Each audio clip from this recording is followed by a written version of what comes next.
we're fighting against, I get this grip, and in the process of getting all the setup happen here, I'm actually stepping once. And that helps me get there in that hip. It is a lateral, side-moving attack. It's not straight back.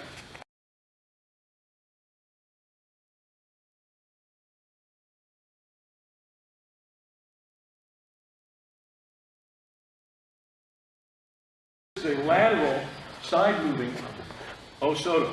Yes, great point.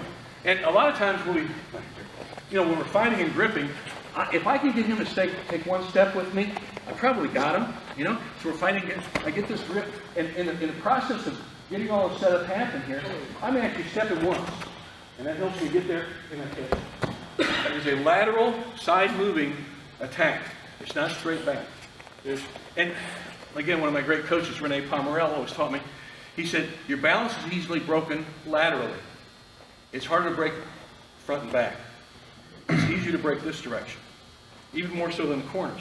Sideways, you're really weak, because we don't have a lot of stabilizers there to keep us upright. It's the way we're built. So let's take advantage, biomechanically, of the human body at its weakest points. Okay, so we're gripping before we're making fighting here and everything. My goal is this. I want to get close to him, and we'll talk about this later this morning when we talk about gripping and all this stuff. You'll see a little more of this come into play. But I want to get my right hand around his deltoid here, grab him in the back. I want this. Okay? Even if I'm the same size or shorter, I don't want to reach over his back. He'll block that and he'll send me to, kingdom come. But when we're fighting here, I want to get my hand around here. Okay? That's my anchor. That's an anchor hand. So we're gripping here, we're gripping here. How do I get? I get this. There it is. Now when you do this, look at this grip, guys. See this? I'm not grabbing this way. I'm not grabbing in here. Okay? Grabbing here. And look at my elbow. I'm locking him down. I'm not just gripping with my hands. I'm using my whole arm and shoulder. My elbow and shoulder. So I'm doing this. I'm trying to cinch him in. And he knows me. I want to square my shoulders back up. I want to do what I call kill his shoulder. Make his shoulder dead. It means useless to him. That's what we're doing here. Okay? Now we're like this. I've got this grip. And he knows he's in some trouble here. Right? At this point now, whatever hand I use here is my pulling hand. It could be the sleeve. It could be his lapel I grip. If it's his lapel you grip, remember he can stick his arm out, so you really have to slam it. So don't really do that in each other. Don't reach your hand out. I don't want you to get hurt. Don't stick your arm out. Don't stick your arm out. Okay? It will break. It will break. The arm will break. So I've got this. Now, let's watch this. We're still kind of squared up here, aren't we? Okay? With my elbow, I'm starting to feed him. Pull your elbow down and suck it in. Okay? Now here's sambo. All right. Now with this hand, now see how my hips are? They're fairly close. I'm not out here. Yeah. Oh, I'm in trouble now. I'm here. So my right elbow and my left hip are working together. My right hip are working together. Now, look. See how I'm in proximity? Pretty close to him. Now I'm going to quickly grab his sleeve. Let's say grab the sleeve. Don't grab too low. I want to grab up here so I can suck his arms in. I want to do this. I want to pretend I'm wrapping him with my belt or a rope. I'm doing this with the belt, sucking him in. See how my elbows come in? I want this to happen. I don't want to do this. I could maybe make that work, but I'm giving him too much room to attack me. I want to break his posture this way. All right? Now, just look, watch the, and his balance is pretty well broken from this point. Now watch what I'm going to do. Watch my hips here and feet. My right hip turns just slightly. See how I was here? Squared up. You see this? Turn. Okay. So here, just turn. See that toe? That's the direction he's going to go in. Now watch. Now, I'm not way back here where I have to reach across there. He'll counter me. All right? You notice I started squared up. Turn. Now look at my hip. How close my hip is to him. I want to be really, almost touch him if you can. I want to pull him to me. You want to suck his body to you. In judo gripping theory, we want to lift and pull, which really works great. This is more of a standard sambo gripping theory, where I want to suck him into me and throw him. See a little different, subtle differences there? So, suck him in. Now I turn. Now when I come across the body, I'm going to point my toe, and I'm going to hook right across the, I don't want to go whack and jack his knee up. Always point with your toe. You know, think of yourself in ballet. Can you see the tutu? I can see that. Cute, right? Oh, yeah. Right. But turn and come across. It's a hooking motion. We call it O SOTO GARI in Judo. Gari means to reap. Gake means to hook. This is really what the Brits years ago started calling, probably everybody else, O SOTO GAKI. Major outer hook. An O SOTO GARI would come here, it'd be a high reaping motion. That's a Gari. And there's a difference. We need to know these things. And this is a Gaki motion. So you want to call it O SOTO GAKI? Feel free. Again, I don't care what you call it, just call it Ippon. Okay? All right. So here we are. If we're fighting, right hand, start with your right hand, suck it in. Okay? All right? Now, I'm close enough. I don't want to be out here. I want to make sure. Now I'm thinking my right elbow and right hip are connected. So I want to get some proximity here, pretty close proximity. Like that. Now I start to grab here. Now when you grab, don't grab too low because he could pop free. I lost. Now I got to start again. So suck it up here. You can either grab in here. A lot of guys, the sambo jackets are so tight, there's usually a little gap here. Guys will grab here. But look, in any event, I'm pulling a belt over him and I'm wrapping him into me. Elbows in. See the elbow? Don't do this. Elbows in. Now, it's a quick turn with the body, and I suck him into me. See how he came to me like this, right here? I got him. Now when I hook, don't, not with the heel, the toe. Anchor hand, ties him up, comes across, boom. Rolled over him because he wants to be nice to him, right? If you were in a fight, would you roll over? You could. Land on him, and guess what? He's your crash pad. Sorry about that. I know it's not nice to say, but practice, throw, crash, and roll so you save his body. Step across. That's what would happen.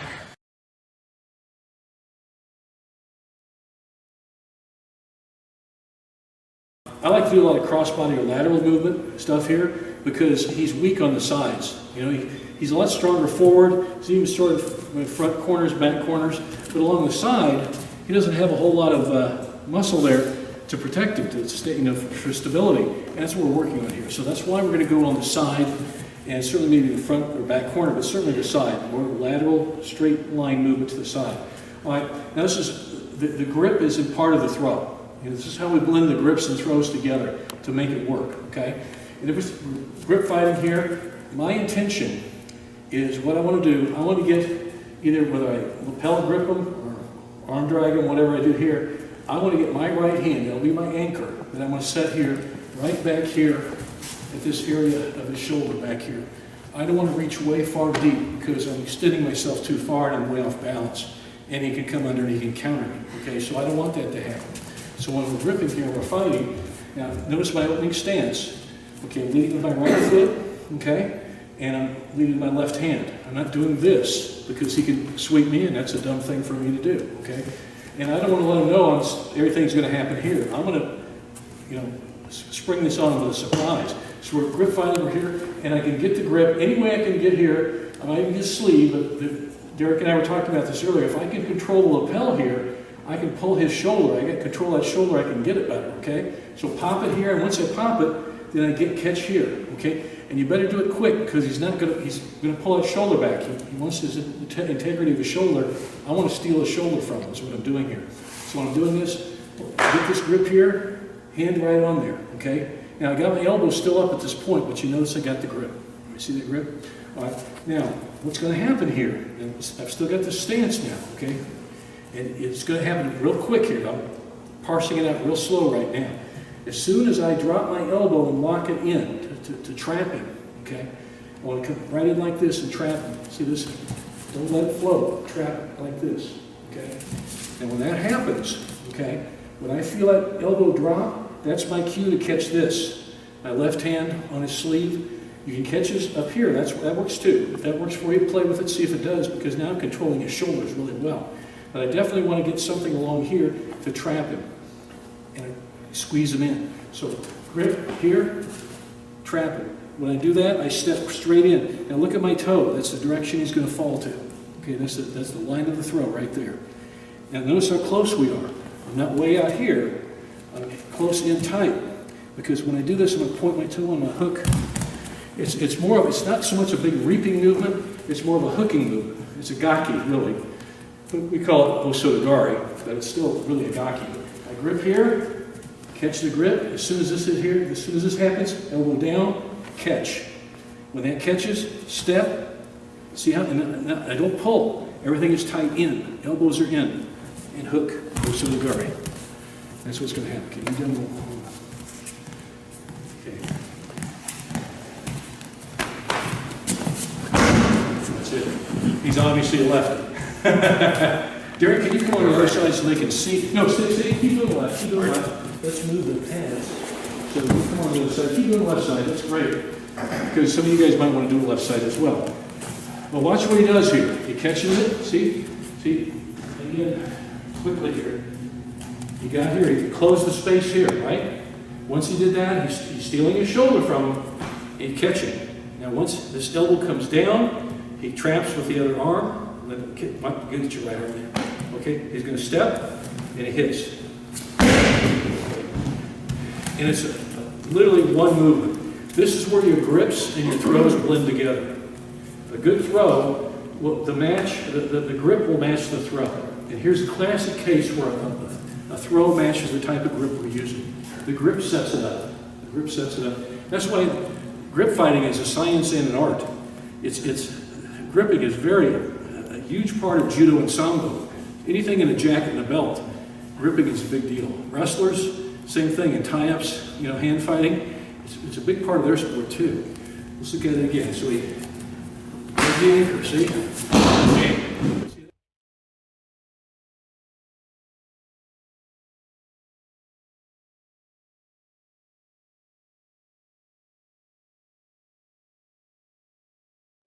It's that quick. As soon as you steal his shoulder, set your anchor, that's it. And it looks like, oh, it's all in one. Bam, it's that fast. It's that fast. Catch, hold, grab. Okay? As soon as they see the dip, they come around and I grab right there. This drops, catch, step. And see how he's moving already. Okay? If my elbow is down, it's kind of like a snow shovel. It just moves him over, or what do you call it, a bulldozer. You're pushing the guy along with you.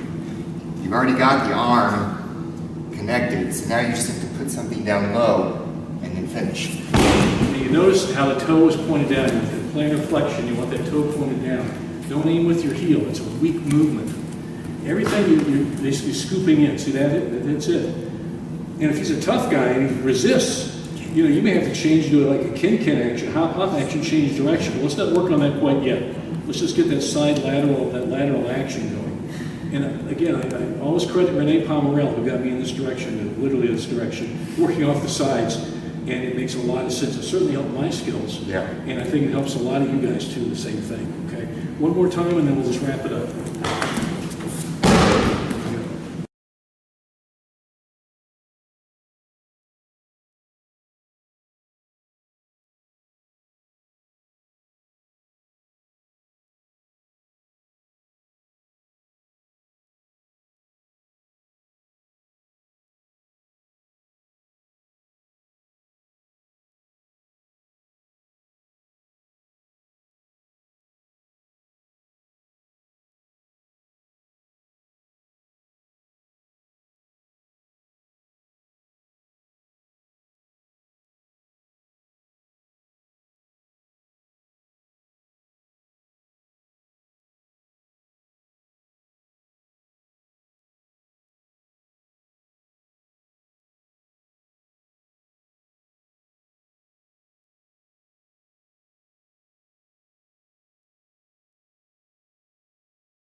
again, one of my great coaches, Rene Pomerel, always taught me, he said, your balance is easily broken laterally.